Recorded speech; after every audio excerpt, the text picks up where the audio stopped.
Puji bagi Tuhan, kita akan segera membawa ibadah kita pada sore malam hari ini. Kita pujikan dalam rohani 287, Engkau Maha Tahu.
Sebagai imam besar, kemudian Engkau hadir untuk mengimami ibadah kami dalam urapan Roh-Mu yang suci, mengurapi, menguasai setiap kehidupan kami ya Tuhan.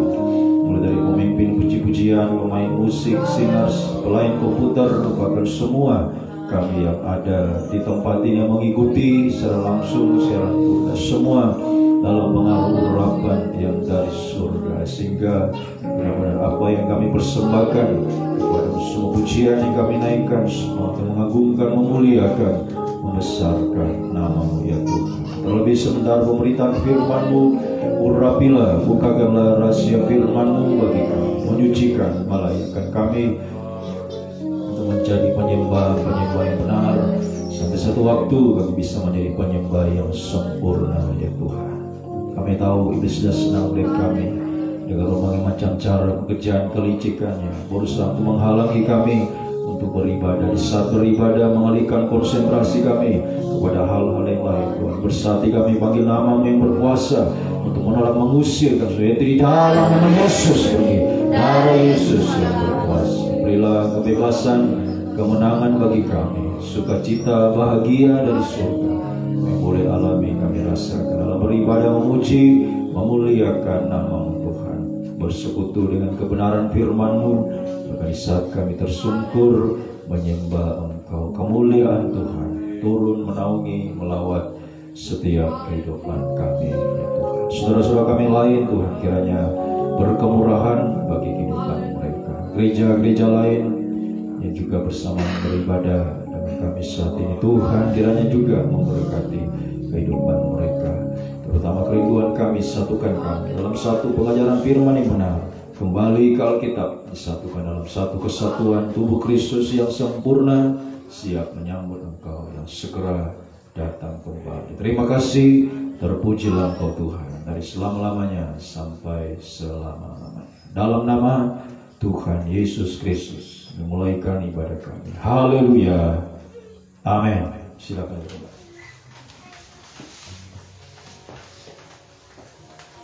Puji bagi Tuhan, selamat sore. Salam sejahtera, puji syukur dan kasih sayangnya Tuhan Yesus Kristus bagi kita semua di mana pada sore hari ini kita kembali dalam rumah ibadah Tuhan, datang untuk memuji, memperkenalkan nama Tuhan, mendengarkan Tuhan, dan sebentar kita akan syukur di bawah Tuhan dalam menyembah Tuhan. Kalau lupa juga saya menyapa bagi saudara sekalian yang ikut pada ini secara online maupun siaran tunda. Tuhan memberkati kehidupan kita semua. Puji bagi Tuhan, kita lanjutkan pujian kita dalam menerani 309. Hanya Yesus jawaban hidupku. Hanya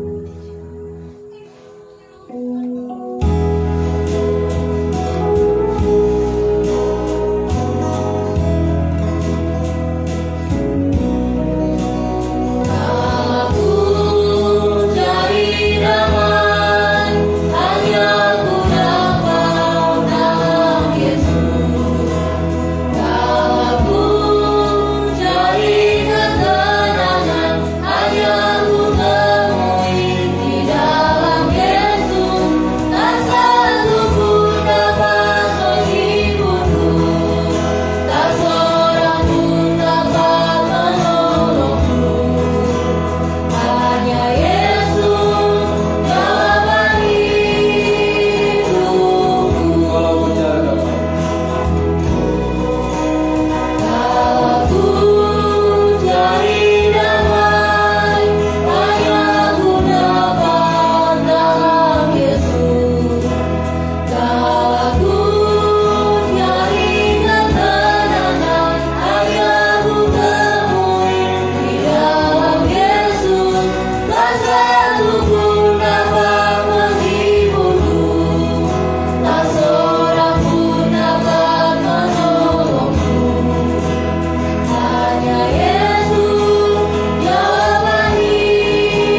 dalam hidup kita.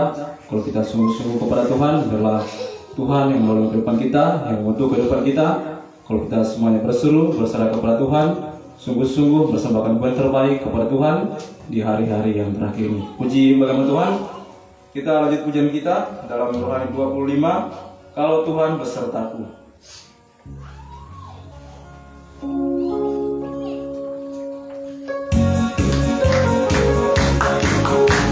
Mari kita panggil sendiri.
Kalau Tuhan ada bersama dengan kita, maka kita akan merasa bahagia.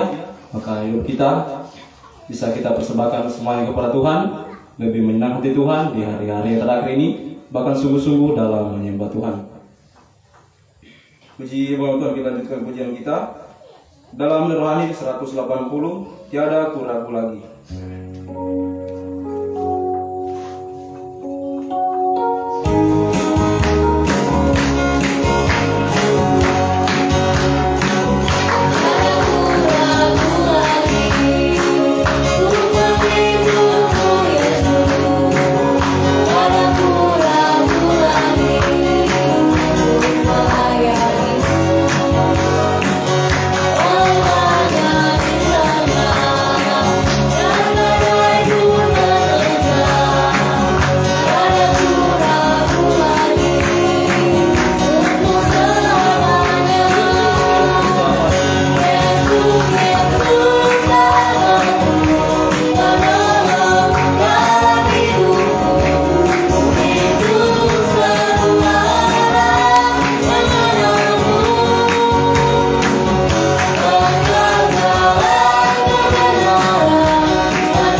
dengan Tuhan.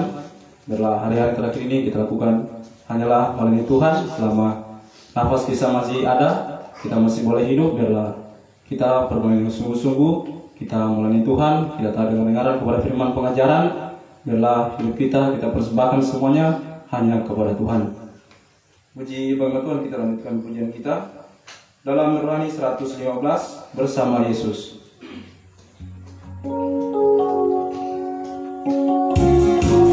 Mari kita masuk berdiri.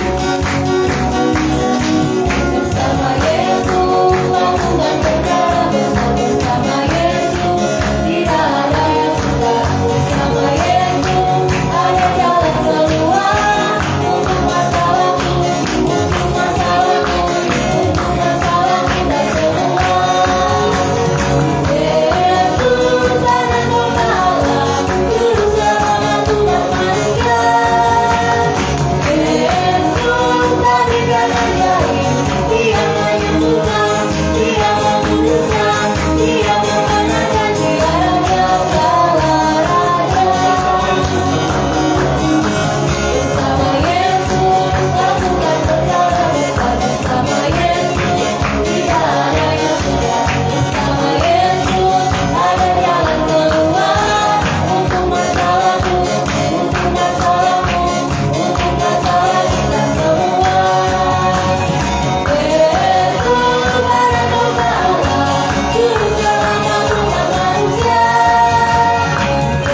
Yesus berikan ajaib, Dia menyembuhkan, Dia memudahkan, Dia memenangkan tiada salah raja.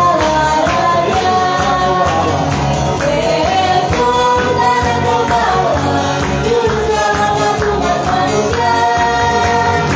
Yesus berikan ajaib, Dia menyembuhkan, Dia memudahkan, Dia memenangkan tiada salah raja. Silakan.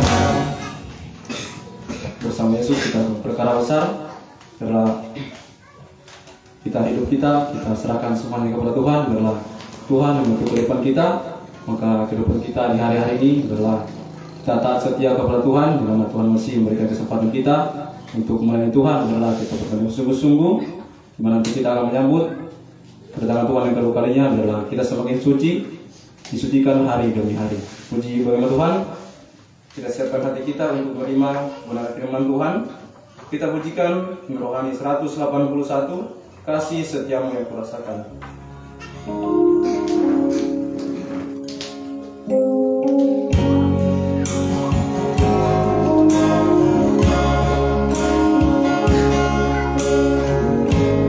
Kasih setiamu yang kurasakan,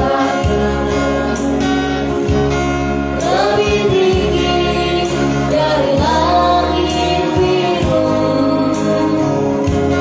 Kebaikanmu yang tak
di mana Engkau memanggil, Engkau memilih kami Tuhan.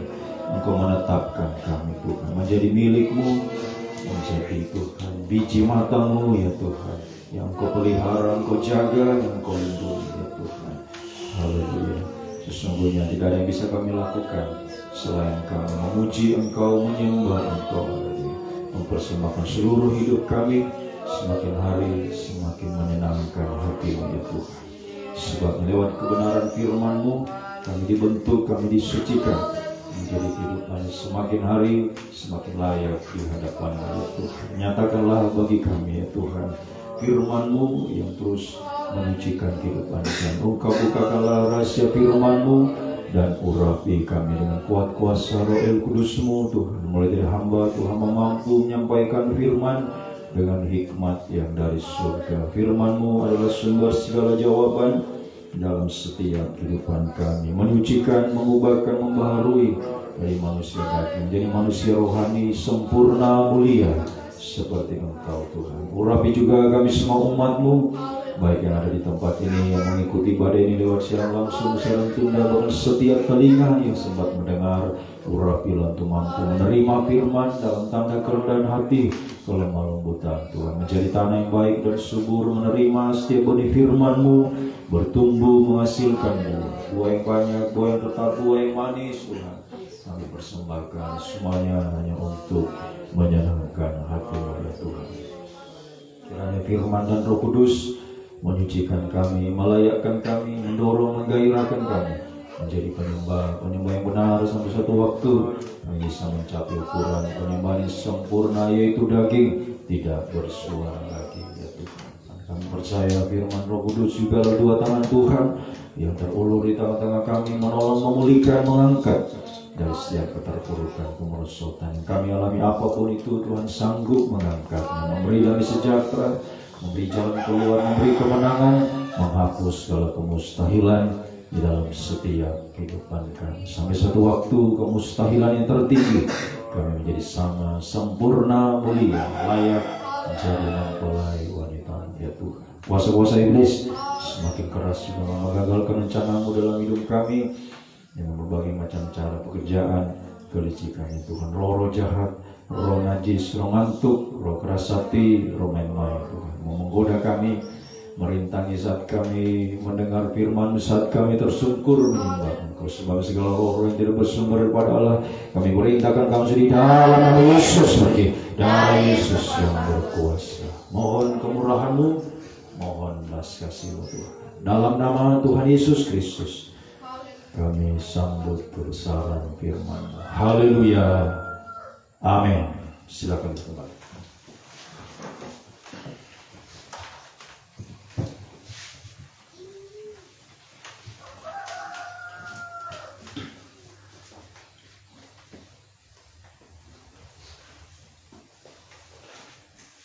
Puji Tuhan, salam sejahtera di dalam kasih setia Tuhan kita Yesus Kristus. Bapak Ibu saudara-saudara yang dikasihi dan diberkati Tuhan, baik Bapak Ibu saudara yang ada di tempat ini, bahkan dimanapun Bapak Ibu saudara mengikuti ibadah ini, selamat beribadah, selamat mendengarkan firman. Kiranya kasih karunia, damai sejahtera, bahagia dari Tuhan dilimpahkan di tengah-tengah kehidupan kita saat ini.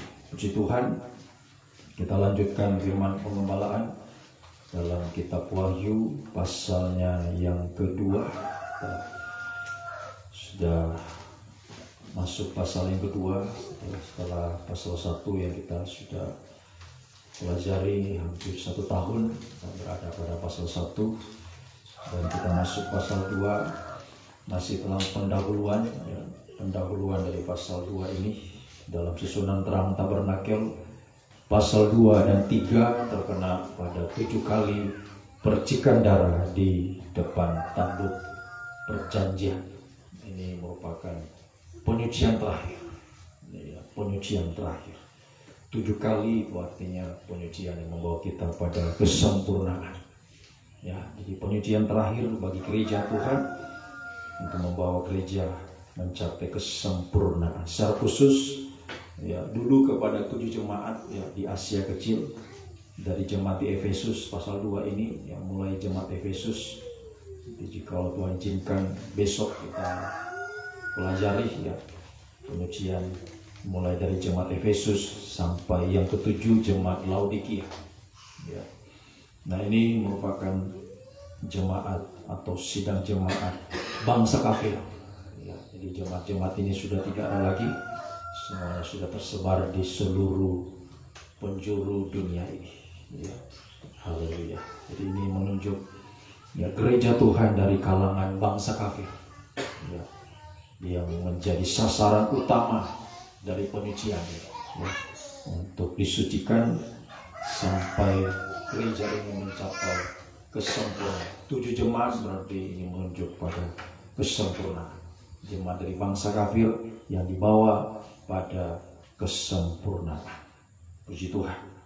Ya, Imamat pasalnya yang ke-16, lalu kita perhatikan 7 kali percikan darah ini yang merupakan penyucian terakhir bagi gereja Tuhan ya, untuk membawa gereja pada kesempurnaan. Kita baca 7 kali percikan darah di depan tabut perjanjian. Imamat pasalnya yang ke-16 ayat 12 sampai 14. Imamat 16 ayatnya yang ke-12, dan ia harus mengambil perbaraan berisi penuh bara api dari atas mezbah yang di hadapan Tuhan, serta serangkup penuh ukupan dari wangi-wangian yang digiling sampai halus, lalu membawanya masuk ke belakang tabir. Nah, jadi imam besar ya, dulu imam besar Harun 1 kali 1 tahun dia membawa ya dupa ya, ukupan dari mezbah dupa. Nah, jadi dia masuk ya, dari ruangan suci di mezbah dupa ya, yang nomor 7 itu ya, alat yang nomor 7 mezbah dupa ya.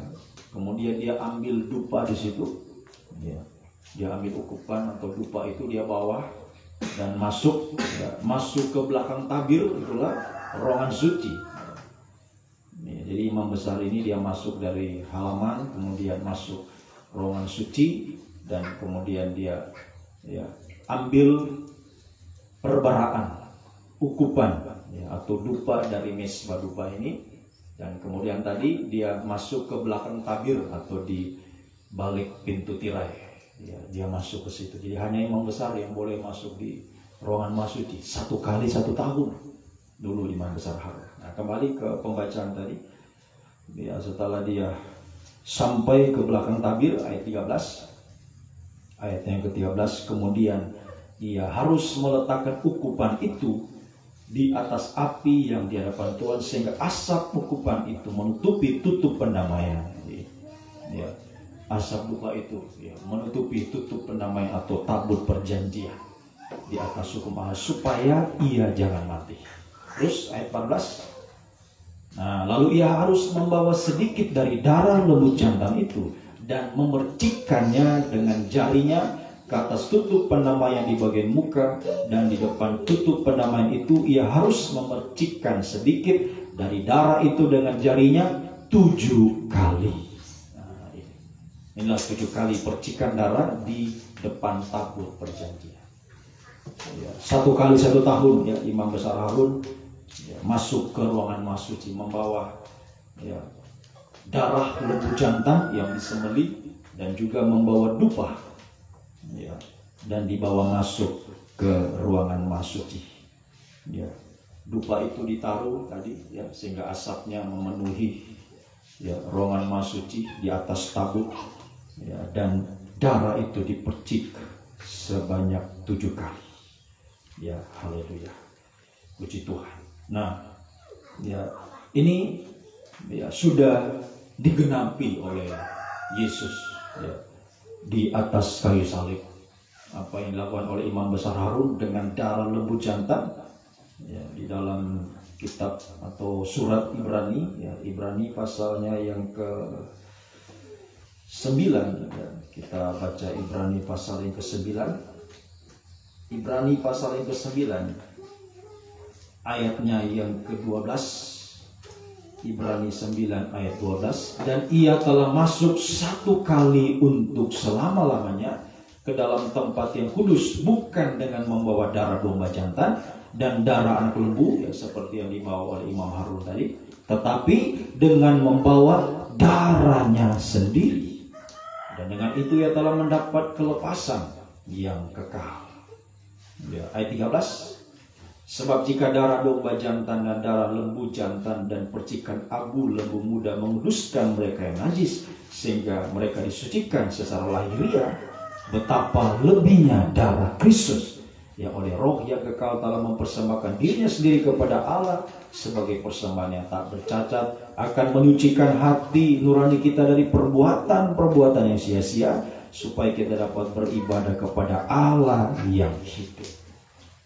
Nah, ya, jadi ya dengan darahnya sendiri, ya, bukan dengan darah lembu jantan yang seperti dibawa oleh Imam Harun, tapi Yesus sebagai Imam Besar Agung, dia membawa darahnya sendiri lewat kematiannya di atas bukit Golgota, ya, sehingga membawa kelepasan bagi dosa-dosa kita dan membawa kita juga kepada jalan menuju ya kesempurnaan. Ya, dia membawa kita kepada jalan menuju kesempurnaan ya, lewat pintu tirai ya, pintu tirai yang terbelah dua itu ketika Yesus mati di atas kayu salib ya, pintu tirai di bait suci itu terbelah dua dari atas ke bawah. Ibrani pasal yang ke-10 ayatnya yang ke Ibrani pasal 10 ayat 19. Ibrani 10 ayat 19. Jadi saudara-saudara, oleh darah Yesus kita sekarang penuh keberanian dapat masuk ke dalam tempat kudus. Ya, mulai dari ruangan suci sampai ruangan masuci, ayatnya yang ke-20. Karena ia telah membuka jalan yang baru dan yang hidup bagi kita melalui tabir, yaitu dirinya sendiri. Jadi lewat darahnya yang tercurah dari bukit Golgota, dia membawa kita. Dia buka jalan bagi kita untuk kita bisa masuk di ruangan masuci. Ya, sebab ya dulu di zaman ya, Imam Harun, di zaman Israel, ya, bahkan imam-imam pun tidak bisa, apalagi orang awam ya, di kalangan bangsa Israel. Ya, imam-imam saja tidak bisa masuk ruangan masuci. Ya. Hanya batasnya imam-imam itu hanya di ruangan suci saja. Tapi memasuki ruangan masuci, imam-imam tidak boleh masuk. Hanya imam besar. Itu pun 1 kali 1 tahun. Ya. Di zaman Harun, 1 kali 1 tahun. Ya. Haleluya. Dan oleh kemurahan Tuhan kita membaca di sini. Ya, oleh karena kemurahan Tuhan. Ya, oleh karena korban Kristus, darah Yesus yang telah tercurah sehingga membuka jalan bagi kita untuk membawa kita tidak hanya kita di ruangan suci, tapi dibawa sampai ke ruangan maha suci. Ya, sebab ruangan suci ini ya dalam kitab ya atau Injil Matius ya kita baca Injil Matius pasalnya yang ke-24. Ya, ruangan suci masih dapat dipijak ya oleh antikris. Ya, antikris ya, masih akan menduduki tempat kudus ya. Kalau kita tidak masuk ruangan masuci berbahaya ya, masih rawan ya. Matius pasal 24 ayatnya yang ke-15. Matius pasal 24 ayat 15. Perhatikan. Jadi apabila kamu melihat pembinasa keji, ini antikris, berdiri di tempat kudus menurut firman yang disampaikan oleh Nabi Daniel ya, dalam kitab Daniel sudah ditulis menjadi nubuatan antikris akan datang ke dunia ini.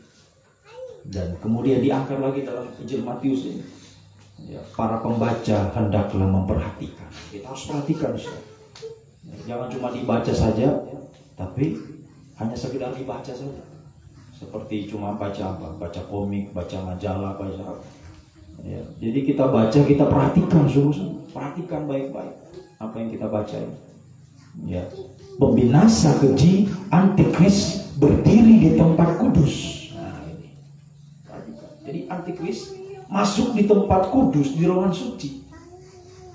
Ya, Makanya dalam Wahyu pasal 12 ayatnya yang ke-15, 16, gereja Tuhan yang tidak mencapai ukuran penyembahan yang sempurna, ya, sekalipun sudah memiliki ayat 16 atau ayat 17, ya, ini dia memerangi keturunan yang lain yang menuruti hukum-hukum Allah, sudah punya meja roti, memiliki kesaksian Yesus, punya pelita emas, tapi yang dia tidak punya adalah mesbah bikmah. Tadi yang dibawa Imam Harun dupa dibawa ke ruangan masuk. Itu yang tidak dia miliki. Sehingga antikris masuk ke sana dan dia akan menjadi sasaran amarah. Marahlah naga itu. Sehingga pada pembacaan kita tadi Matius 24 ayat 15, judulnya saja ditampilkan, judulnya itu adalah siksaan yang berat, ya, siksaan yang berat, siksaan yang dahsyat yang akan terjadi, ya, haleluya, saat antikris akan datang, ya. Jadi gereja yang tertinggal ini tidak mencapai kesempurnaan, penyuciannya tidak berlanjut, ya, penyuciannya tidak sampai sempurna. Makanya kita perhatikan Wahyu 2 dan 3 ini penyucian terakhir, ya, penyucian terakhir. Jangan sampai kita gagal dalam penyucian ini. Sebab kalau gagal, ya, masuk antikris, masuk di tempat kudus, ya, dan dia mencari orang-orang yang tidak bisa masuk ruangan masuci, yang tidak mencapai kesempurnaan. Itu yang menjadi sasaran amarahnya naga, siksaan yang berat saat antikris itu menguasai dunia ini selama 3,5 tahun. Makanya di awal, ya, masuk pasal 2 ini saya sudah jelaskan, ya, 7 tahun, ya, masa penyucian ini, ya, seperti di masa, ya, kelaparan yang terjadi di zaman Yusuf. 7 tahun dibagi 2, 3,5 dan 3,5. Nah, kita berada di 3,5 yang pertama, di mana penyucian ini sedang Tuhan kerja lewat firman, ya, lewat darah Yesus, ya, dan terutama lewat percikan darah, penyucian yang terakhir, ya, supaya kita saat antikris berkuasa 3,5 tahun kedua, nah, kita tidak, ya, menjadi sasaran daripada antikris. Kita akan diterbangkan, Wahyu 12:14, diterbangkan ke padang gurun, dipelihara, ya, jauh dari mata ular itu, ya, haleluya. Nah, ini kita perhatikan baik-baik. Para pembaca tadi hendak memperhatikan, ya, jadi sekali lagi jangan cuma kita baca, saudara, jangan cuma didengar saja, ya, istilahnya, ya, orang pintar, ya, dengar dengan telinga kanan, keluar di telinga kiri, atau sebaliknya, dengar di telinga kiri, keluar di sini, ya. Jadi kita baca, kita dengar, kita perhatikan, ya, penyucian kita harus sampai pada kesempurnaan. Kalau tidak, tertinggal, ya, menjadi sasaran amarahnya antikris. Haleluya. Nah, tadi kembali ke imamat pasalnya yang ke-16 tadi, ya, Imam Harun, ya, untuk masuk ruangan masuci, dan sekarang itu sudah digenapi oleh Yesus lewat darahnya sendiri, ya. Itulah percikan darah yang Tuhan alami, ya, percikan darah 7 kali yang dipercik oleh Harun, ya, itu menunjuk sengsara daging yang dialami oleh Yesus. Dia yang telah menderita sampai mati di atas kuasa. Dia telah menerima, ya, sengsara ini sampai mati, ya, sehingga dengan kematiannya pintu tirai terbuka bagi kita.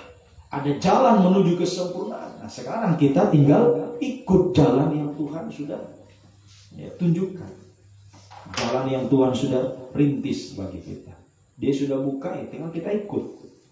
1 Petrus 2:19, tinggal kita ikut jejaknya, ikut jejak Kristus.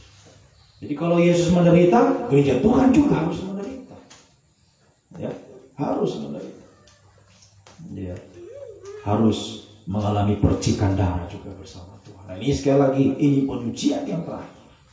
Haleluya. Nah, kembali tadi Imamat 16 ayat 12.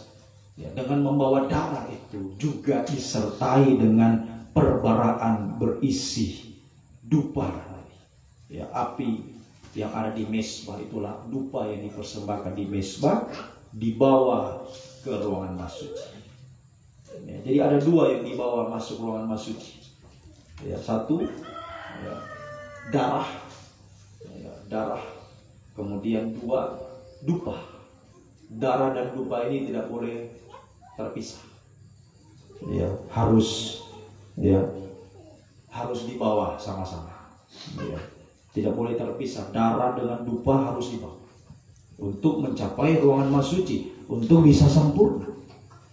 Haleluya. Nah, darah itu sekali lagi, ya, darah ini menunjuk sengsara daging bagi kita, sengsara daging di dalam firman yang kita alami.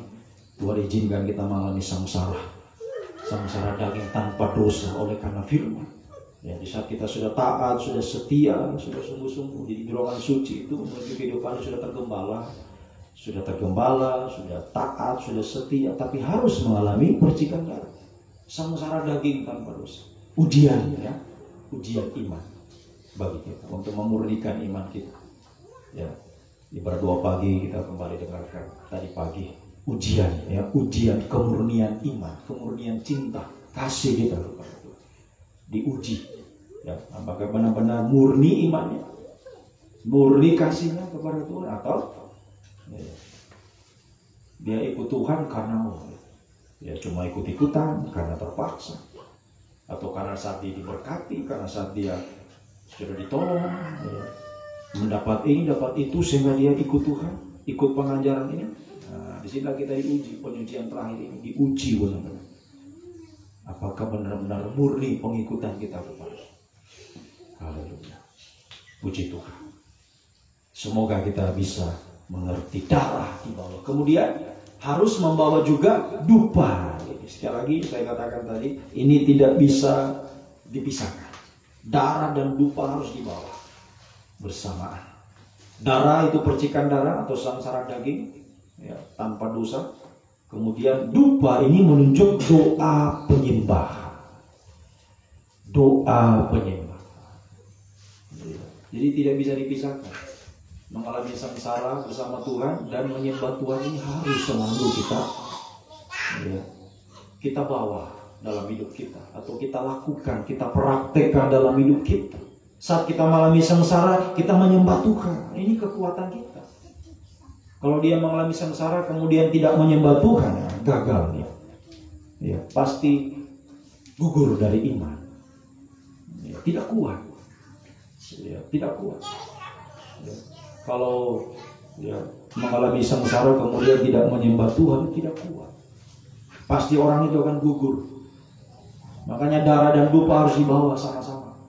Ketika kita mengalami sengsara, kita juga datang menyembah Tuhan, memohon kekuatan dari Tuhan.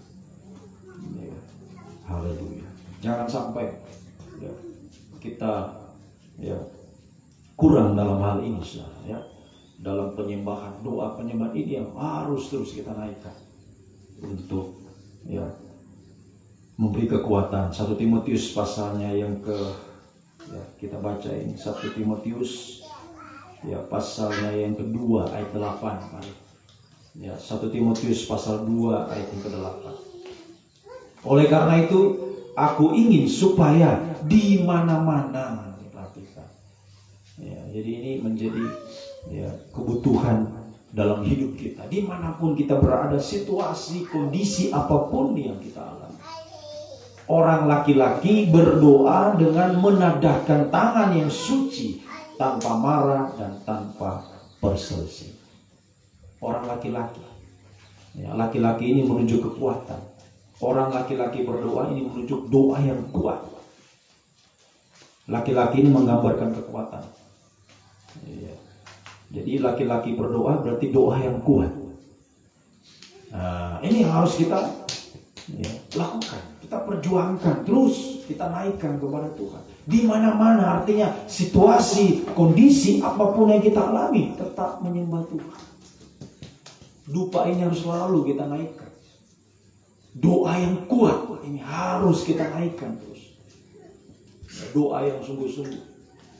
Ya, doa penyembahan terutama ya.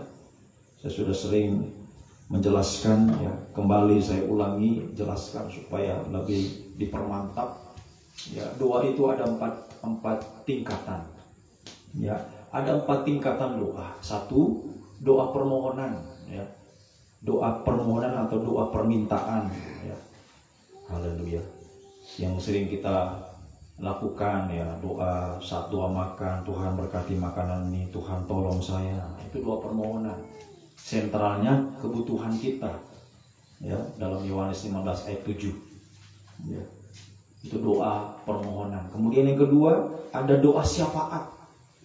Doa syafaat sentralnya kebutuhan orang lain. Kita mendoakan juga, Tuhan tolong suamiku, Tuhan tolong istri, Tuhan tolong orang tua, Tuhan tolong anak. Nah, itu doa syafaat. Berdoa untuk, ya, bangsa negara kita, itu doa syafaat. Ya. Haleluya. Nah, ini kita harus terus naikkan juga kepada Tuhan. Doa permohonan, ya. Harus kita berdoa terus, ya.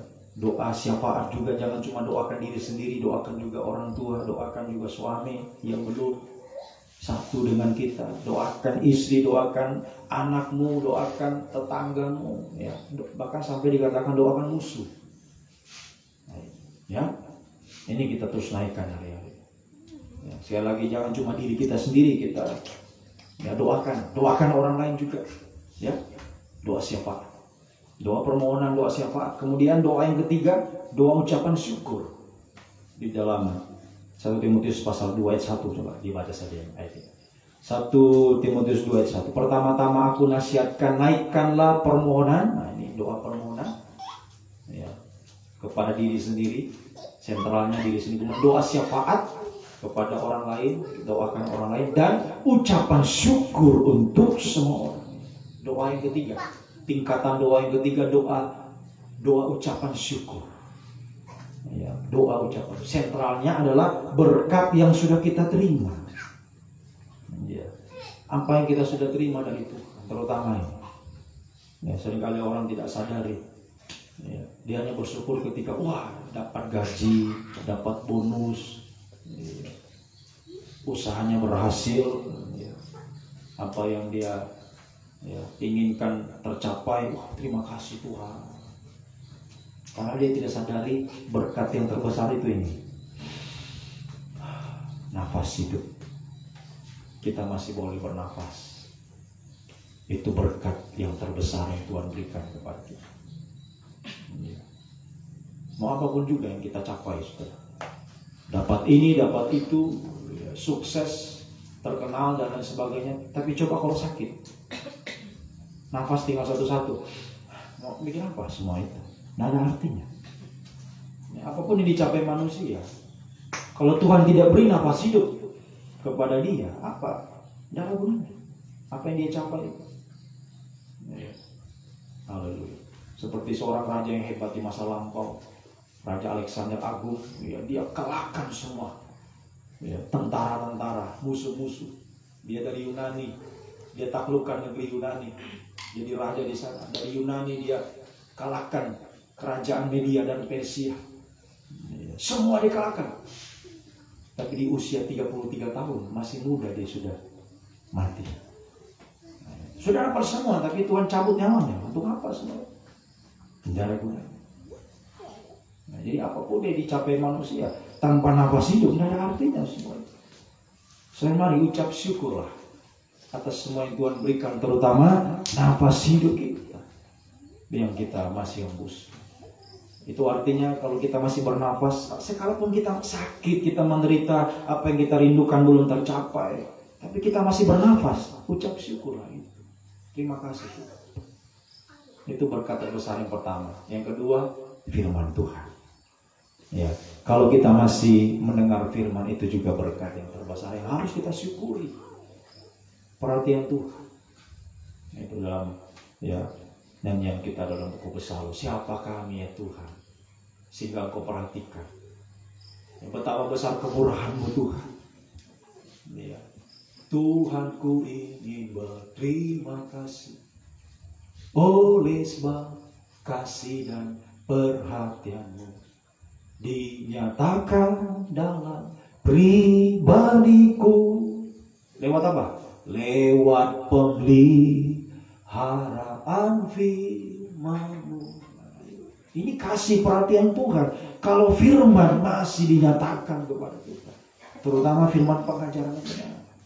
Ini harus kita syukuri. Satu, nafas hidup yang Tuhan berikan. Dua, firman pengajaran yang masih Tuhan nyatakan dalam hidup kita. Ini bukti perhatian Tuhan. Ini berkat yang terbesar yang Tuhan berikan kepada kita. Ya, yang kita harus selalu syukuri kepada Tuhan. Ya, bangun pagi masih bernapas, oh terima kasih Tuhan, naikkan doa, ucapan syukur. Ya, kita masih bisa beribadah, melayani dengan firman, oh terima kasih Tuhan. Ya, itu perhatian Tuhan yang besar untuk menyucikan kita sampai menyempurnakan kita. Sehingga kalau ucapan syukur ini kita miliki, kita naikkan, maka kita bisa menaikkan doa yang tertinggi. Doa yang tertinggi yang keempat itulah doa penyembahan. Jadi ini puncaknya. Puncaknya yang keempat, doa penyembahan. Dari doa permohonan, ayo tetap doakan ya, apa yang kau rindukan, engkau doa. Berseru kepada Tuhan, mohon kepada Tuhan.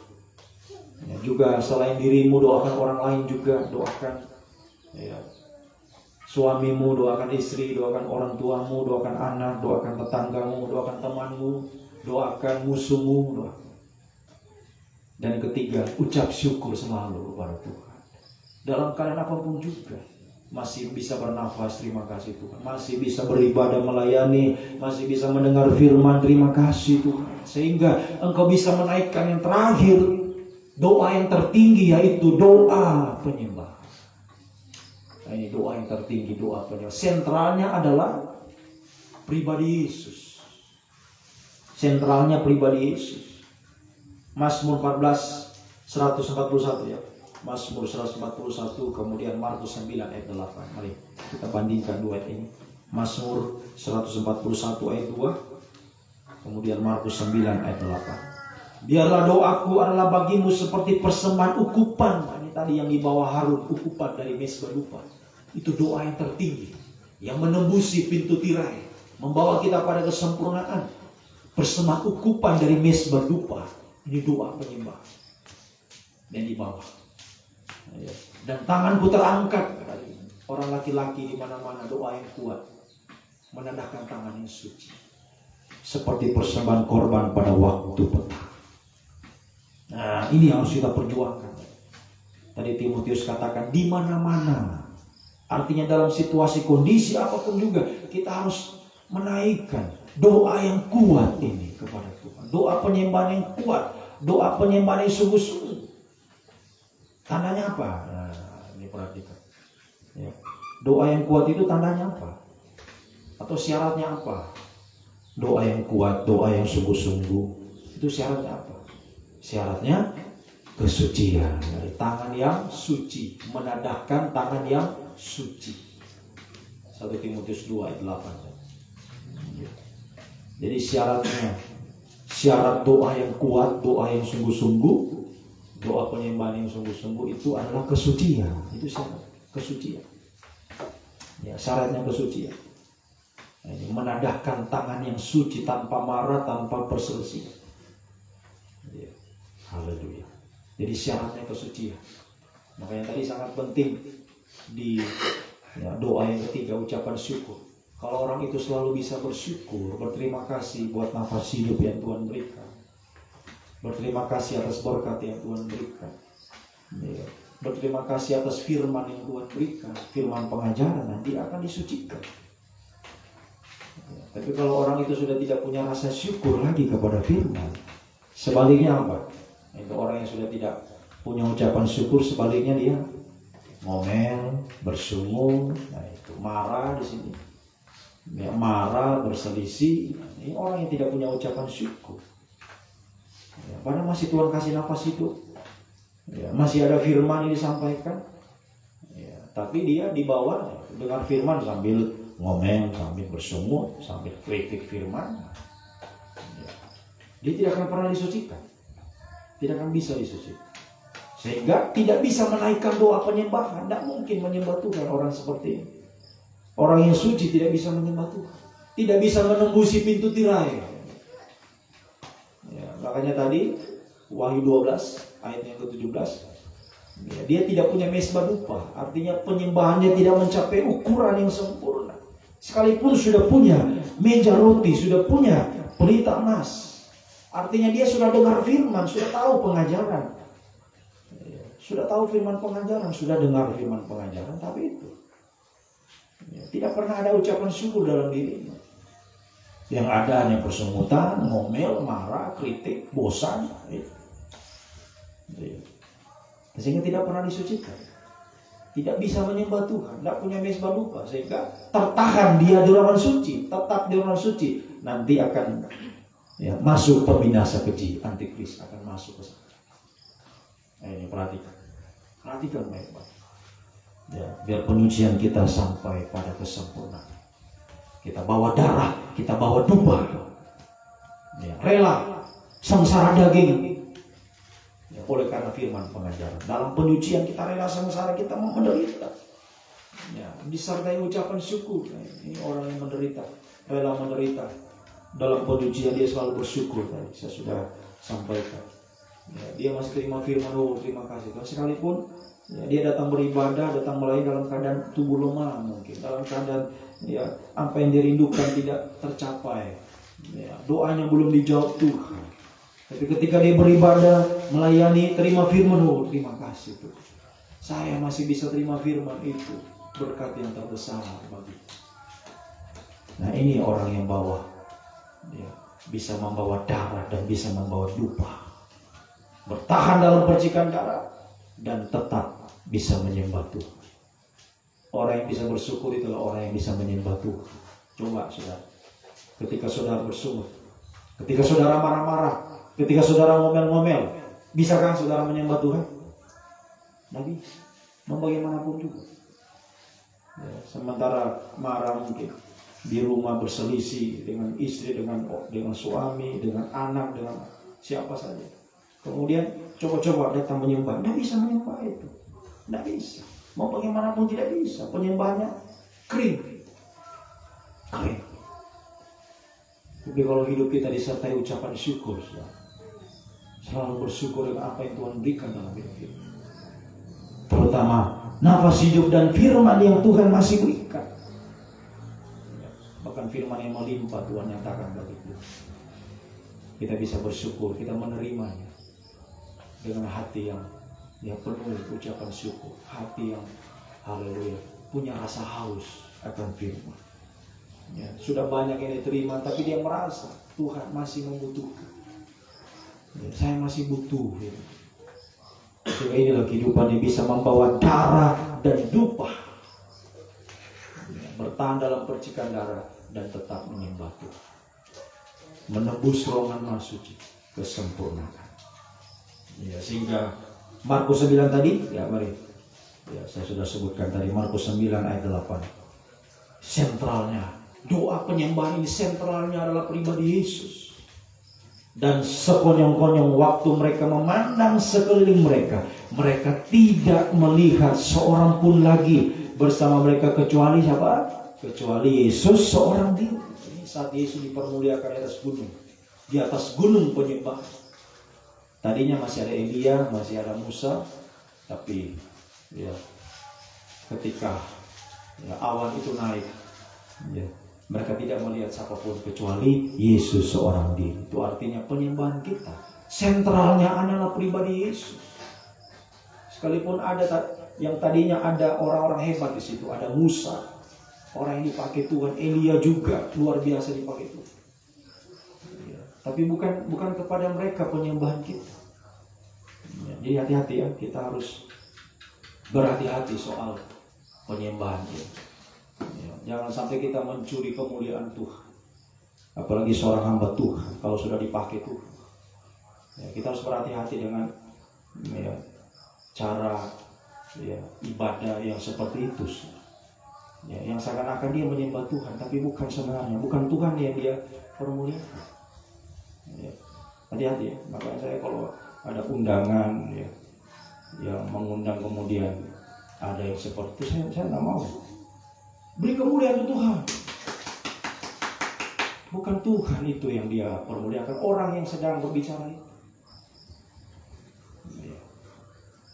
Makanya kalau ada seperti itu, dia yang saya permuliakan bukan manusia, tapi Tuhan. Sekalipun tadinya ada Musa di situ, ada Elia, orang-orang hebat. Tapi Elia dan Musa tidak mau mencuri kemuliaan Tuhan. Yesuslah yang harus kita permuliakan. Jadi sekalipun hamba Tuhan berkata beri kemuliaan untuk Tuhan, ketika sementara dia berkhotbah, kemudian khotbahnya itu luar biasa dia sampaikan. Ada amin, amin, beri kemuliaan untuk Tuhan. Jemaat semua, padahal ini permuliakan ini hamba Tuhan yang sedang berbicara ini, bukan Tuhan. Dia mencuri kemuliaan Tuhan. Seharusnya Yesus seorang diri saja yang kita permuliakan. Makanya dalam pengajaran tidak ada yang seperti itu. Tidak ada yang seperti itu. Yang kita permuliakan adalah Tuhan. Sentral penyembahan kita adalah pribadi Yesus. Jadi hati-hati ya, saudara yang ikut ibadah seperti itu ada. Jangan beri kemuliaan, pujian, penyembahan kepada pribadi manusia, mau hebat apapun dia, hanya kepada Yesus seorang diri. Jangan tertipu ya, jangan tertipu. Hanya Yesus seorang diri. Ya, penyembahan kita tujukan kepada Dia. Haleluya. Semoga kita bisa mengerti. Haleluya. Puji Tuhan. Sehingga hasilnya Yeskel pasal 39 ayat 29. Yeskel 39 ayat 29. Yeskel 39 29. Aku tidak lagi menyembunyikan wajahku terhadap mereka. Wajah yang penuh kemuliaan. Tuhan tidak sembunyikan lagi. Tadinya Tuhan sembunyikan wajahnya. Yesaya pasal 49. Ketika Israel berseru-seru kepada Tuhan, Tuhan menyembunyikan wajahnya. Kenapa Tuhan sembunyikan wajahnya? Karena ada dosa di sana.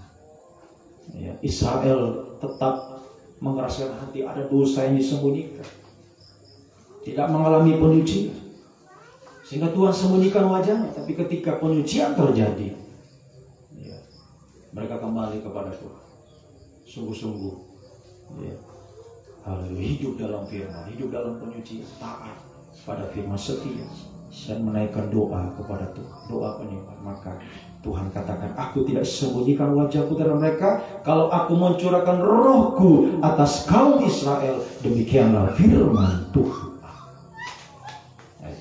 Jadi ketika doa penyembahan kita naikkan dengan sungguh-sungguh, kita bawa darah, kita bawa dupa, bertahan dalam sengsara, dalam percikan darah, dalam penyucian hari-hari ini, dalam keadaan apapun juga tetap suci, tidak jatuh dalam dosa. Ingat kemarin ya, ibadah PA, aib keremajaan, aib kejandaan, hati-hati, jangan sampai kita jatuh dalam dosa. Ayo semakin suci, dalam ruangan suci kita disucikan terus. Sekalipun dalam percikan darah, dalam sengsara kita dalam bertahan, tetap naikkan doa yang kuat, penyembahan yang sungguh-sungguh kita naikkan. Maka Tuhan memalingkan wajahnya, mengarahkan wajahnya kepada kita. Untuk apa? Untuk mencurahkan Roh Kudus kepada kita. Mencurahkan Roh Kudus kepada kita. Sehingga hasilnya, kalau Roh Kudus dicurahkan, hasilnya yang pertama atau bagian A, Roma 8 ayatnya yang ke-11. Roma 8 ayat 11. Mari. Roma 8 ayat 11. Ini kalau Roh Kudus dicurahkan kepada kita, hasilnya, jika Roh Dia atau Roh Kudus yang telah membangkitkan Yesus dari antara orang mati diam di dalam kamu. Kalau Roh Kudus tercurah saat kita menyembah Tuhan. Jadi ketika kita menyembah Tuhan yang sungguh-sungguh, Roh Kudus dicurahkan kepada kita. Roh Kudus dicurahkan kepada kita.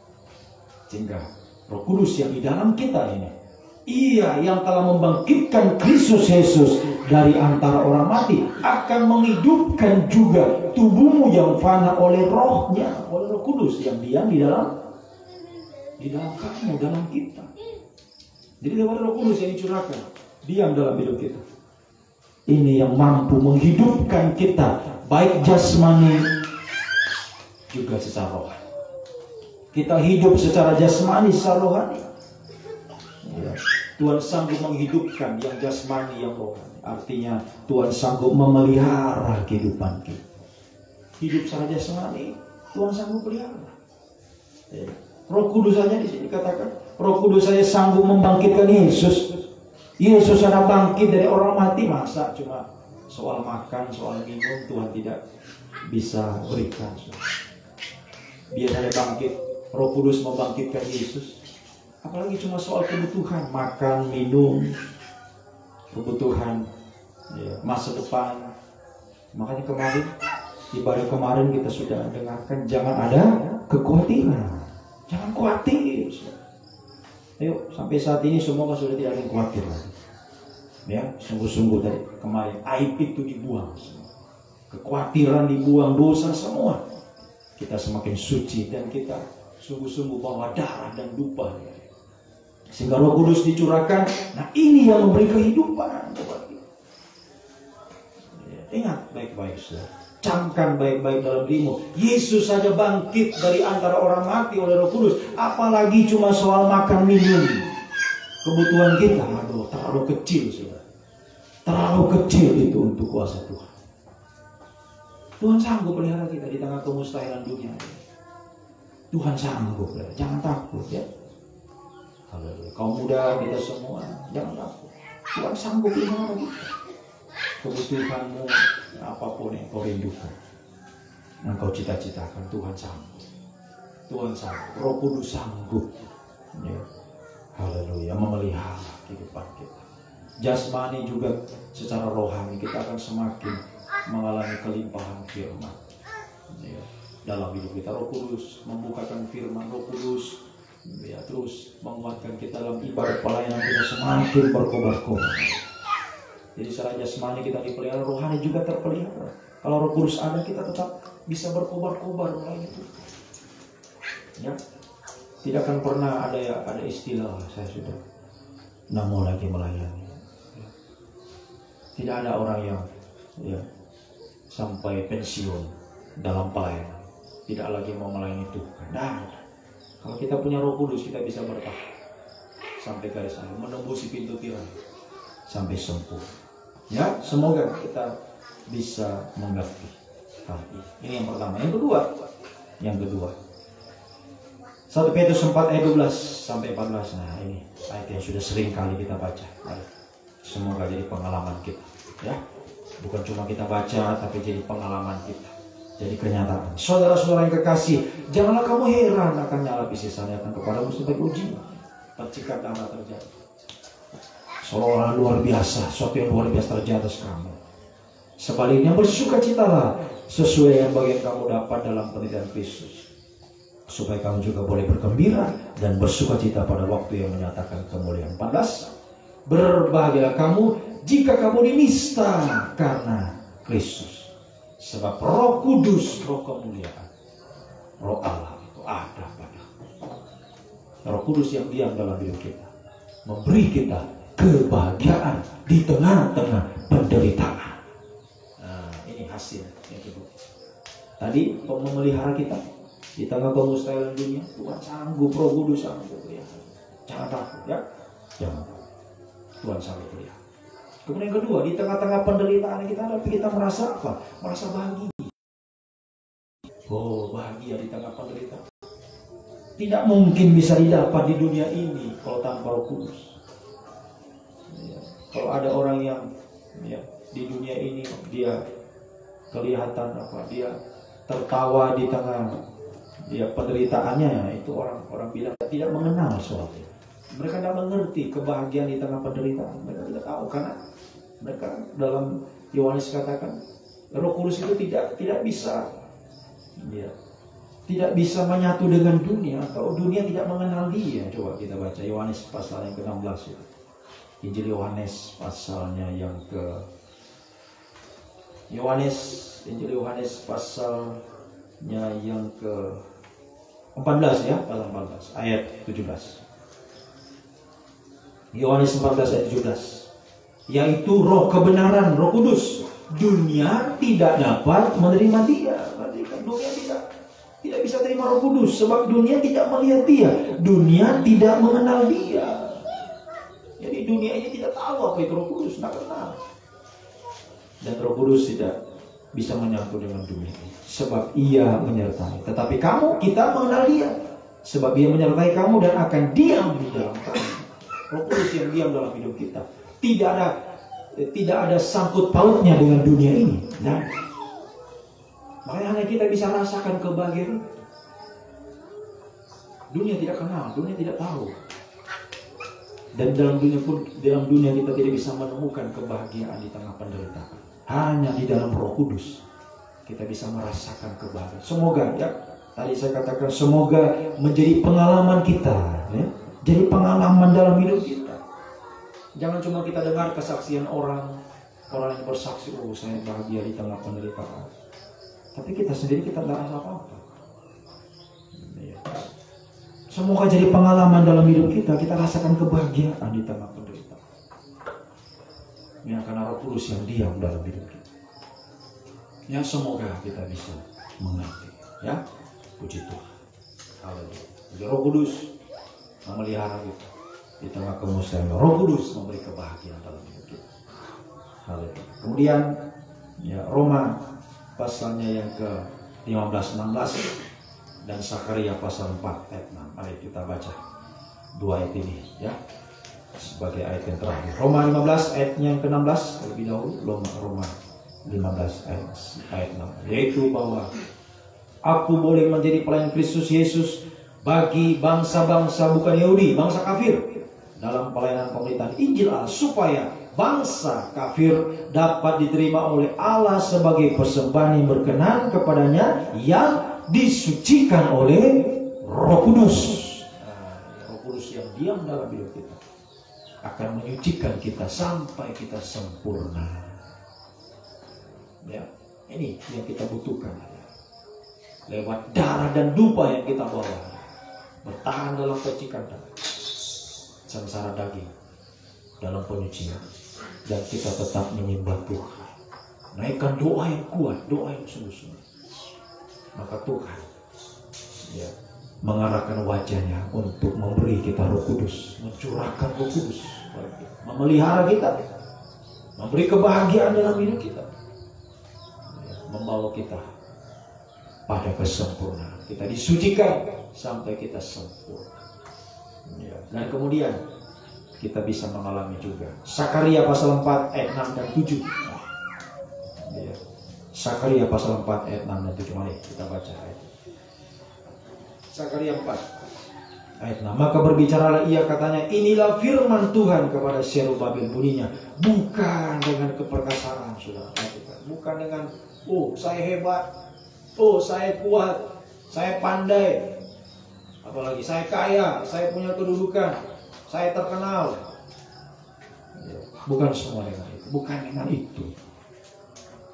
Bukan dengan apapun yang ada dalam diri kita, keperkasaan, kekuatan, dan yang saya sebutkan tadi. Melainkan dengan apa? Dengan Roh Kudus, firman Tuhan semesta alam. Ayat 7. Siapakah engkau gunung yang besar? Di depan Zerubabel, orang yang penuh Roh Kudus, engkau menjadi tanah rata. Ia akan mengangkat batu utama. Ada batu utama dipakai dalam pembangunan tubuh Kristus. Sedang orang bersorak, oh bagus sekali batu. Oh haleluya. Jadi Roh Kudus membawa kita tadi sampai kita sempurna, dan sementara kita hidup di dunia yang penuh dengan gunung-gunung yang besar. Apa itu gunung-gunung besar? Itulah kemustahilan.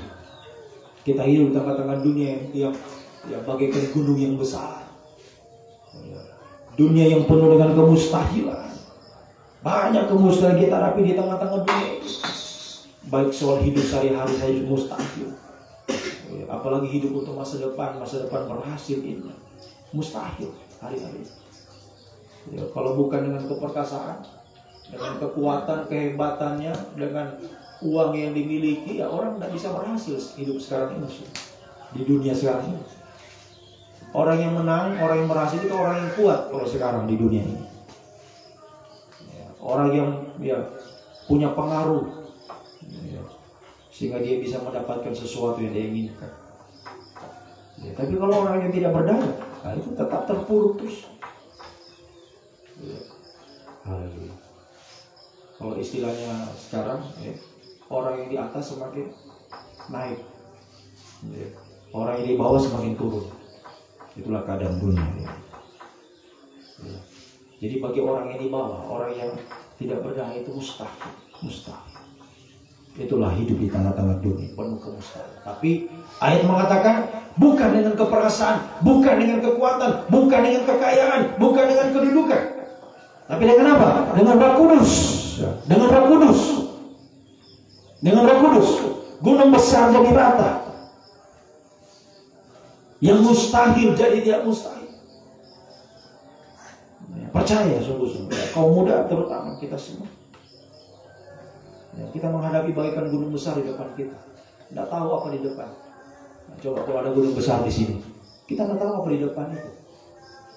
Ya. Apa yang di depan kita nggak tahu. Mungkin orang bilang, oh di depan itu ada danau yang bagus, atau di depan di balik gunung itu ada pemandangan yang indah. Tapi kalau kita di balik gunung kita nggak tahu apa-apa.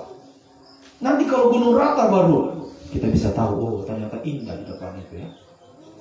Nah inilah di dalam Tuhan, di dalam Roh Kudus, rata, gunung yang besar jadi rata. Kita bisa melihat masa depan yang indah yang Tuhan siap. Oh bagus sekali, bagus. Itulah masa depan yang indah yang Tuhan sediakan bagi kita. Perhatikan semua, kaum muda kita semua, sungguh-sungguh lah. Ayo bawa darah dan dupa, ya kaum muda menghadapi banyak kemustahilan, bawa darah dan dupa. Bertahan dalam percikan darah. Naikkan doa yang kuat. Didasarkan dengan kesucianmu hari yang sungguh-sungguh. Kau naikkan di mana-mana. Artinya di mana saja kau berada. Ya, tidak selamanya kau ada di sini. Mungkin satu waktu engkau karena sesuatu pergi ke sana, pergi ke mana. Di mana-mana pun engkau tetap berdoa menyembah Tuhan. Ya. Kalau di mana pun kita berada. Situasi kondisi apapun kita berada. Mungkin ada yang bilang, oh saya terlalu sibuk sekali sampai tidak ada waktu untuk menyembah Tuhan. Ada sebenarnya waktu. Mungkin di saat dia istirahat habis makan siang di kebun mungkin. Yang lain mungkin lagi istirahat tidur. Ya kita. Ya. Haleluya. Sekalipun suara tidak keluar tapi kita bisa duduk diam menyembah Tuhan 5 menit, 10 menit. Bisa. Di tengah kesibukan manapun bisa sebenarnya kita menyembah Tuhan. Tinggal kita mau dan tidak. Kita mau berjuang atau tidak. Di mana saja. Tadi di mana-mana. Orang laki-laki doa yang kuat kita naikkan kepada Tuhan. Dimanapun kita berada, yuk bawa dupa. Bawa dupa. Penyembahan kita naikkan. Di mana saja. Mungkin dalam perjalanan. Sementara kita dalam perjalanan. Haleluya. Suami sementara bawa motor ya, istri di belakang sambil berdoa menyembah. Di mana saja kita berada, ya, kita bisa naikkan doa. Ada hubungan hati ke hati dengan Tuhan lewat doa penyembahan. Ya, nah ini yang membuat Roh Kudus itu akan turun mendiami hidup kita sehingga apapun yang terjadi di dunia ini kita dipelihara, kita merasa bahagia. Di tengah penderitaan kita merasa bahagia. Dan menghadapi gunung yang besar, kemustahilan soal apapun itu, terutama soal masa depan, tidak ada yang mustahil kalau Roh Kudus bekerja. Ingat kaum muda, jangan bilang oh karena saya ganteng, oh karena saya cantik, saya punya ini, oh saya bisa berhasil. Tidak, bukan itu yang menentukan, bukan semua. Tapi Roh Kudus yang menentukan, Roh Kudus yang menentukan. Mungkin engkau bisa saja berhasil karena kecantenganmu, karena kecantikanmu, karena kekuatanmu, keperkasaanmu, bisa berhasil. Tapi ingat, itu hanya keberhasilannya semu, yang sementara. Ketika engkau di puncak keberhasilan dengan apa yang kau andalkan itu, engkau berhasil. Engkau akan merasa hampa dalam hidupmu. Apalagi orang yang sudah tahu firman pengajaran, sudah pernah terima pengajaran. Dia tinggalkan pengajaran, dia berhasil di sana. Sekalipun dia dapat tapi ada sesuatu yang kurang dalam dirinya. Dia tidak akan merasakan kebahagiaan yang sesungguhnya dalam Tuhan. Mari, biar ini yang kita perjuangkan. Bawa darah dan dupa, ya, bawa darah dan dupa. Doa penyembahan yang kuat kita naik. Di tengah-tengah penyucian terakhir yang sedang dikerjakan Tuhan. Biar Roh Kudus semakin dicurah. Ini kekuatan kita. Roh Kudus dicurah. Roh Kudus dicurah. memberi kebahagiaan, ya, memberi kita pemeliharaan, perlindungan, ya, memberi kita kemenangan, meratakan gunung-gunung, menghapus semuanya dihapus, tidak yang mustahil, sehingga kita memiliki masa depan yang bagus, indah bersama Tuhan. Yang terutama kita juga dipakai mengangkat batu utama, itu artinya kita dipakai dalam pembangunan tubuh Kristus, dipakai menjadi batu-batu yang hidup untuk pembangunan tubuh Kristus, dipakai dalam kegerakan Roh Kudus hujan air membawa jiwa-jiwa juga datang kepada Tuhan. Sampai satu waktu nanti, ya, Roh Kudus membawa kita pada puncak kegerakan Roh Kudus yang akhir, itulah gereja yang sempurna, pintu surga, ya. Kita sudah dengarkan kuda putih itu Roh Kudus hujan air, pemuncakannya saat surga terbuka, pintu pesta nikah anak domba terbuka bagi kita. Kita jadi mempelai Tuhan, bahagia masuk pesta nikah anak domba. Kerajaan 1000 tahun damai, Yerusalem selamat, bahagia bersama dengan Tuhan. Tuhan menolong, Tuhan memberkati kita semua. Mari kita datang sujud di bawah bagi Tuhan. Yuk, doa yang kuat naikkan, doa yang sungguh-sungguh kita naikkan kepada Tuhan di hari-hari yang terakhir ini. Haleluya. Kita pujikan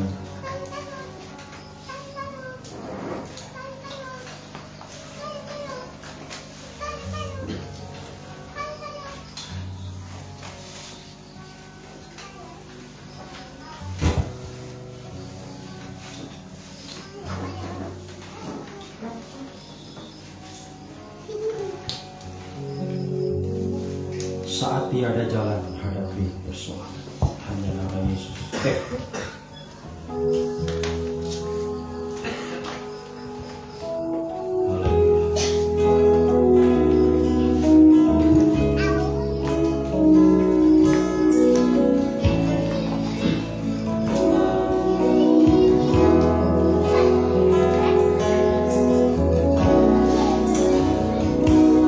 Saat tiada jalan hadapi persoalan, hadapi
Yesus, Yesus, ku berserah.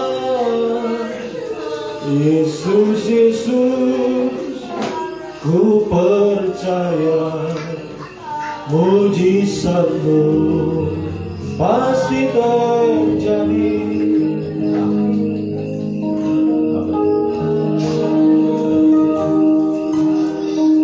Ketika ada hidup akan menerpa, ku tahu Tuhanku selalu besertaku. Ketika tiada lagi harapan, ku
besar menjadikan harapan di hadapan Roh Kudus bagi kami. Engkau menghapus dan memusnahkan dalam setiap hidup kami, mengadakan kuasa mujizat di tengah kami, dimanapun kami berada, apapun yang kami alami saat ini, pergumulan bukan berat, kemustahilan semua dijaga itu orang itu. Mujizat yang terjadi itu, mujizat terjadi bagi kami semua. Terima kasih. Turun kata, terima kasih. Terima kasih. Kami serahkan seluruh hidup kami dalam tangan. Satu jiwa dalam tangan itu. Baik umat yang ada di sini, bahkan dimanapun umat yang berada saat ini, apapun yang dialami semua Tuhan, hamba serahkan dalam tangan-Mu. Pergumulan secara pribadi, dalam nikah, rumah tangga, usaha, pekerjaan, studi, masa depan semua Tuhan. Engkau yang menghapus kemustahilan, meratakan gunung-gunung yang besar yang kami hadapi hari ini. Dan Engkau memberi masa depan yang berhasil, masa depan Tuhan bagi dia. Mujizat-Mu terjadi bagi kami, mujizat-Mu terjadi, kuasa-Mu, pemulihan, pertolongan Tuhan secara ajaib yang boleh alami. Tepat waktu, semakin dan pada waktu. Terima kasih. Allah serahkan umat-Mu dalam tangan-Mu Tuhan. Demikian juga pergumulan dalam pengembangan kami di tempat ini, sarana fasilitas yang dibutuhkan, pemohon rumah ibadah kami serahkan dalam tangan-Mu. Mujizat-Mu yang terjadi, berkat-Mu dicurahkan bagi kami ya Tuhan, untuk kami pakai dalam pelayanan pembangunan tubuh. Terima kasih Tuhan. Terima kasih semua. Segala perkara kami serahkan dalam tangan-Mu. Kau memperjuangkan perkara kami, Kau yang turut bekerja dalam segala sesuatu, mengatakan kebaikan baik kehidupan. Sungguh-sungguh mengasihi Engkau Tuhan. Haleluya. Keberhasilan, kemenangan, kebahagiaan, keberhasilan, keindahan dalam masa depan kami boleh alami bersama dengan Tuhan. Terima kasih, terutama dipakai Tuhan, semakin dipakai dalam pelayanan pembangunan tubuh-Mu, kegerakan Roh Kudus yang akhir membawa jiwa-jiwa datang kepada-Mu ya Tuhan. Inilah kami, pakai kami menjadi saksi-Mu, bagaikan bintang-bintang yang bersama menuntun banyak orang kepada kebenaran firman ya Tuhan. Terima kasih Tuhan. Terima kasih. Senang tubuh jiwa roh kami serahkan ke dalam tangan-Mu ya Tuhan. Terima kasih atas semua baik-baik. Bahwasanya itu selama-lamanya kasih setiamu yang ajaib yang abadi menyertai kehidupan kami semua ya Tuhan. Terpujilah Engkau Tuhan dari selama-lamanya sampai selama-lamanya. Di dalam nama Tuhan Yesus Kristus kami naikkan doa penyembahan kami kepada-Mu. Haleluya, haleluya. Amin.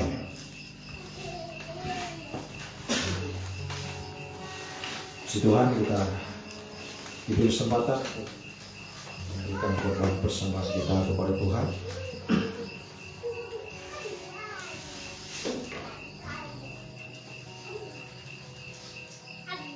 Jadi selain persembahan hari Sabtu ini yang sudah ketahui bersama, saya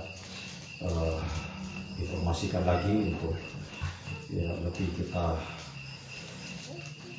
kita pahami dan kita sungguh-sungguh haleluya kerjakan dengan sebaik-baiknya ya, dengan apa yang kita miliki, apa yang bisa kita korbankan ya, setiap persembahan dalam ibadah doa penyembahan ini untuk kas gereja kita, untuk Tuhan ya, untuk apa yang diperlukan dalam pelayanan di tempat ini ya. Jadi apa saja diperlukan ya, salah satunya ya, biasanya dipakai untuk mengisi bahan bakar genset ya, juga biasanya juga kami pakai untuk membayar listrik ya, dan juga hal-hal yang lain, kebutuhan yang lain sudah bisa dipakai lewat ya, kas kita di tempat ini.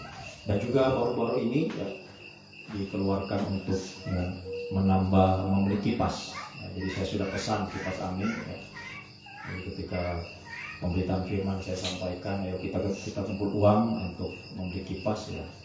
Ya, oleh kemurahan Tuhan ada yang tergerak ya, sekalipun baru satu orang yang tergerak, semoga ada yang lain juga yang tergerak ya. Haleluya.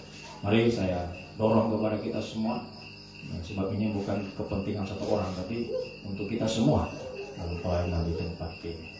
Jadi baru satu yang bisa dibeli yang kita di sini dulu ya, jadi jangan cuma yang sebelah sini yang ya dapat kesejukan, ini sini masih panas ya. Jadi harus dua, satu di sini ya, tambah satu lagi ya, kalau berkat lebih di sini juga main musik ya.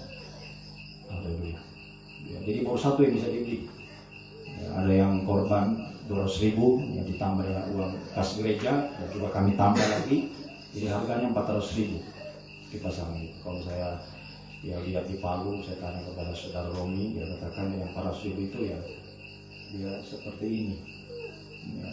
Tapi yang saya pasang itu lebih besar dari ini, harganya 400.000.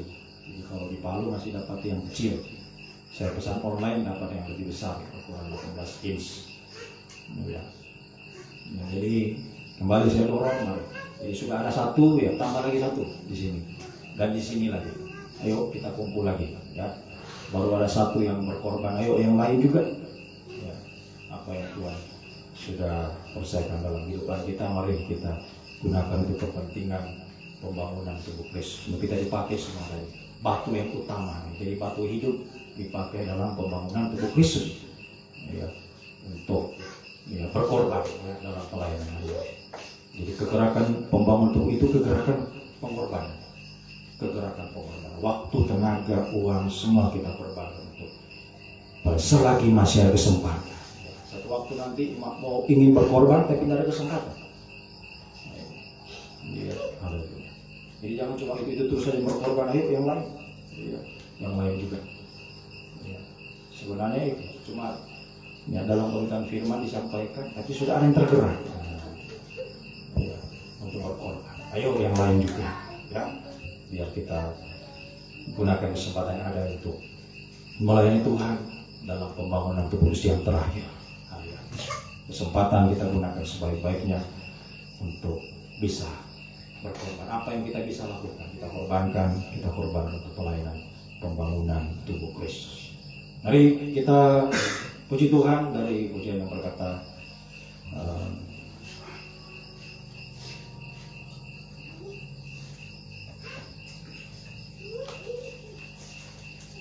di dalam 100 ya, pujian dari rohani 240. Sungguh ku bangga Bapa punya Allah seperti Engkau. Cik, kini ku persembahkan apa yang aku miliki.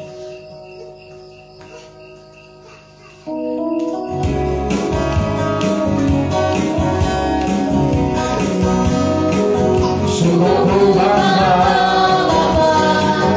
punya Allah seperti Engkau. Sungguh ku bangga Yesus atas segala pengorbananmu.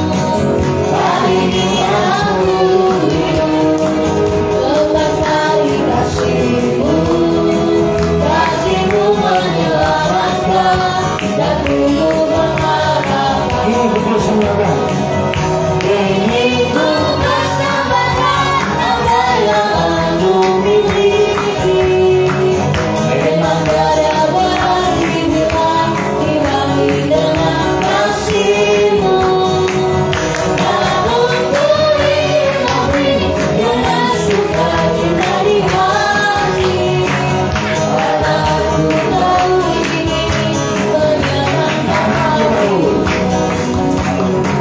Karena ku tahu ini menyenangkan hati.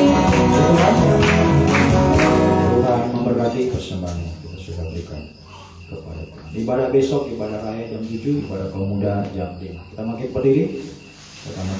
Segala puji hormat kemuliaan bagimu Tuhan Yesus Kristus, Raja segala raja dan Profesor yang sungguh mengasihi kami. Begitu besar perhatian bagi kami. Nafas hidup yang Tuhan masih berikan, firman-Mu yang Tuhan masih nyatakan bagi kami. Itulah perhatian Tuhan yang terbesar bagi kami di zaman akhir, untuk kami boleh mengalami penyucian yang terakhir Tuhan, sampai kami bisa sempurna seperti Engkau. Bertahan dalam percikan darah hari ini Tuhan. Terus kami membawa darah dan dupa, naikkan terus doa dan membawa kami naikkan kepadamu, sehingga kekuatan dari Tuhan Roh Kudus Tuhan curahkan, beri kekuatan bagi kami ini bertahan sampai garis akhir, sampai Tuhan Yesus datang kembali, dan terutama kami dipakai dalam pelayanan pembangunan tubuh-Mu, dalam kegerakan Roh Kudus. Pujian ayah kami bisa berkorban untuk pelayanan hari-hari ini, korban apa saja untuk melayani Tuhan.